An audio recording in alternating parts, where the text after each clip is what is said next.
చూడండి, వారు భగత్ సింగ్ గారి గురించి ఎంత ఎక్కువగా చదివింటే మనకి ఇన్ని విషయాలు చెప్తారు చూడండి. అంటే మనలో పిరికితనం అనేటువంటిది ఇంకా ఉన్నది.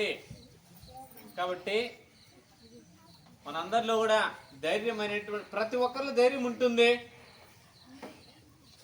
మనిషిలోనే సింహంలోనే ధైర్యం ఉంటుంది, పిల్లిలో ఉండదా? పిల్లిలో ఉంటుందా ఉండదా? సరే, సింహానికి పిల్లికి చాలా తేడా ఉన్నది, చాలా తేడా ఉన్నది, అవునా? సరే, పిల్లి అనేటువంటిది కూడా ధైర్యం ఎప్పుడు ప్రదర్శిస్తుంది? ఎప్పుడు ప్రదర్శిస్తుంది? దాన్ని ఇంట్లో వేసి కొట్టినప్పుడు, అవునా? చూడండి, నిజంగానే పిల్లి కూడా తన ప్రాణం పోతుంది అని తెలిసినప్పుడు అది కూడా పోరాటం చేస్తుంది. మనం దాన్ని గట్టిగా తరిమి కొట్టడానికి ప్రయత్నం చేసినప్పుడు అది కూడా మన మీద దాడి చేయడానికి ప్రయత్నం చేస్తుంది, అవునా? కొంతమంది పోలుస్తూ ఉంటారు, పిరికితనానికి దేంతో పోలుస్తారో? పిల్లితో పోలుస్తారు. అలాంటి పిల్లి కూడా నిజంగానే ధైర్యం అనేటువంటి తెచ్చుకోగలుగుతుంది. అలాంటిది మనిషి అనేటువంటి మనము ఏ విధంగా ధైర్యం తెచ్చుకోవాలా అని నిజంగానే మంచి విషయాలు చెప్పారు. ఒకసారి కుమార్ గారిని అభినందించండి మా.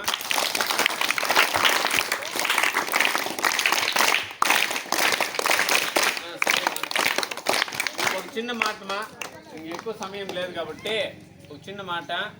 శ్రీశ్రీ గారు ఓ మాట చెప్తున్నారా, కన్ను తెరిస్తే జననం, కన్ను మూస్తే మరణం, రెప్పపాటే జీవిత ప్రయాణం. సింపుల్. కన్ను తెరిస్తే జననం, కన్ను మూస్తే మరణం. మన జీవిత ప్రయాణం అంతా రెప్పపాటే.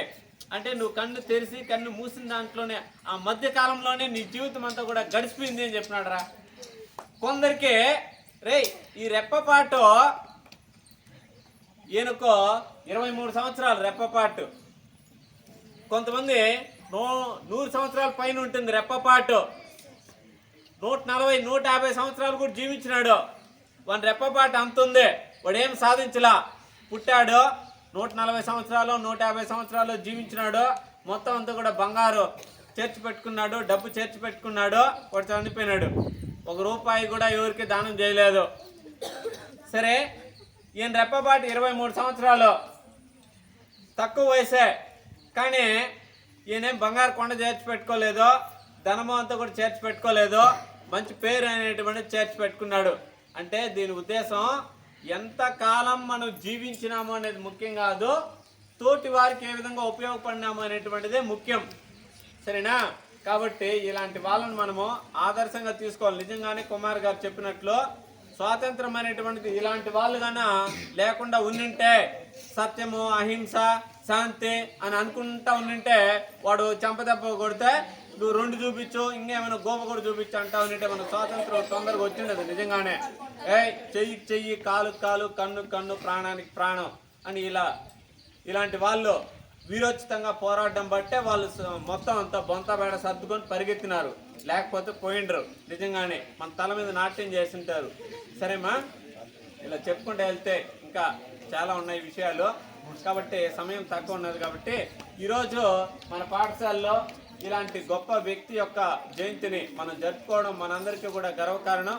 ముఖ్యంగా మన పాఠశాలకు వచ్చి జరుపుకున్నటువంటి కొత్తకోట యువతకి, ఇక్కడ కార్యక్రమానికి హాజరైనటువంటి ప్రధానోపాధ్యాయులు గారికి, ఉపాధ్యాయులకు, ఇతర ప్రాథమిక పాఠశాల నుంచి విచ్చేసినటువంటి వారికి ఎంతో ఓపికగా, ముఖ్యంగా మొదట్లో ధైర్యం లేకపోయినా చివరికి ఎలాగోలా ధైర్యం తెచ్చుకొని ఇంతసేపు ఓపికగా విని చివరికి ధైర్యంతో ఇంటికి వెళ్ళేటువంటి మీకు అందరికీ కూడా ధన్యవాదాలతో ఈ కార్యక్రమాన్ని